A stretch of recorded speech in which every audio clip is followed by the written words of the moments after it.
Welcome to the slop farm. Enjoy the video. You must check the basics first. Confirm you run Windows 11 Pro, Enterprise, or Education, and that your CPU supports Intel VTX or AMD. Reboot, enter BIOS/UEFI, and enable virtualization. This unlocks hardware-assisted virtualization for performance. Once done, boot back and open Control Panel.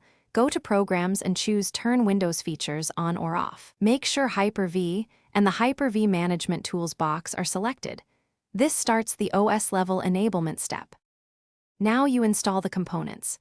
You can tick Hyper-V, Hyper-V Management Tools, and Hyper-V Platform in Windows Features, or run PowerShell as admin and execute Enable Windows optional feature online feature name Microsoft Hyper-V, all for a scripted install. This command ensures all required subfeatures are included. After the operation completes, reboot the machine to finalize drivers and services. Once restarted, open Hyper-V Manager to verify services run. Make sure the virtual switch and default virtual machine settings are present before creating your first VM. Finish by creating a virtual switch and provisioning your first VM in Hyper-V Manager. Assign CPU cores, memory, and an ISO for installation. Disable Secure Boot for some legacy OS installs, but keep it on for modern Windows for security.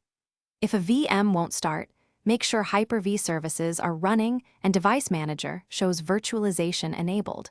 Also verify the BIOS virtualization flag remains set. If conflicts persist, check for other hypervisors like VirtualBox or VMware and disable them. They can block Hyper-V's hypervisor. Thanks for watching. Consider subscribing if we helped you today.